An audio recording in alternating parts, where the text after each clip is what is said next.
my very first leadership position that I had, my my first role after I graduated, I had actually quite a lot of trouble finding a role. And I interviewed with a lot of leaders, and I was sort of earmarked for leadership. So I was earmarked for leadership, and I was entering at a higher level into organizations. And when I talked to the organizations, the people that I would work for, and my scores were good, whatever, my everything that would say I should be the best candidate for that particular role seemed to indicate that I should get those roles. And advisors and people would say, you've got this, and I didn't get it. And then I had one leader who took more of a mentoring position with me, and he said, I would never hire you for this job, and I don't think anyone else will. And I was like, oh, that's a bit harsh to say to a 25-year-old. And he said, you need to be a leader. He said, you scare me. He said, you're very good. And he said, quite frankly, I wouldn't want you looking over my shoulder. You need to look for entry-level roles where you have more authority and more leadership. And it was really hard for me. I really remember that and thinking because I felt like, I need this support. I need this support. I need this support. Maybe that's part of that journey to confidence, is that sense of, I think I need something, but maybe I don't. And then I started to look for those other roles. And again, I had to step into things that were beyond me. So my first role, was leading an organization in an area, and I inherited a board. I was a member of another board. I was a chairman of a board. I was working with people that were older than me. And I stepped into it, and I had to step up. That was just it. And I would say sport is a great place to build confidence, because you challenge yourself. And if you read stuff on confidence, people will say, challenge yourself is a way. You get the tips, the AI tips off the internet, and they'll say, challenge yourself. Well, sport is a way to challenge ourselves. It's a way. There's lots of ways. Read a difficult book, garden, whatever. There's all kinds of ways you can challenge yourself. But taking those challenges and stepping up is that idea where I stepped up and stepped into something. And that became it. But in that, I think I learned that you got to stay with what you're good at. All right. So what you're good at, so you don't step up and be who you imagine you should be or who someone else wants you to be, but you're like, I'm actually good at this, or, I'm pretty good at this. And that stuff from school, from childhood, whatever, you know that you're good at whatever, planning, or you feel better when you have a plan. So just where you got to watch yourself and learn. If you feel underprepared, just prepare. And that's the thing. I think it's that idea of just doing stuff, where you're trying to step into it. And also, I think the other early experience was, I often say this when I talk about my journey to being in leadership development and coaching, is when I led this board at 25 years old, my first board meeting that I ever had been at in my life, I was chairman of the board. I had no idea.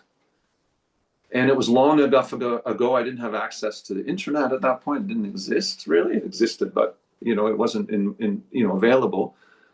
I was in a slightly remote location. I didn't have access to libraries or universities. I couldn't go and study it. I had to do a meeting. So I looked at notes, but I realized I just don't know stuff. So I thought, why not I'll bring curiosity.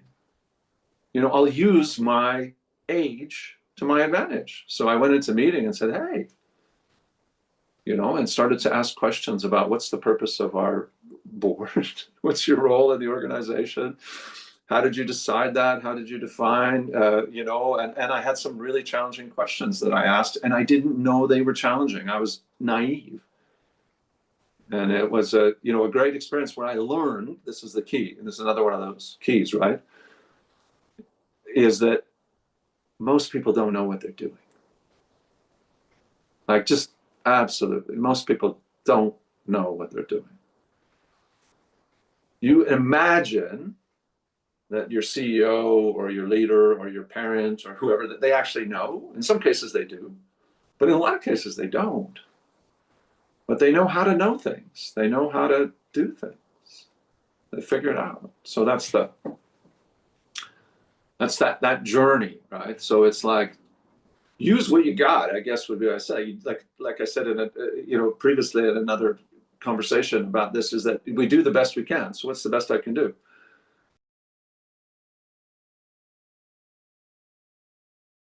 Everything's better for us and others if we're not wrestling with issues of confidence,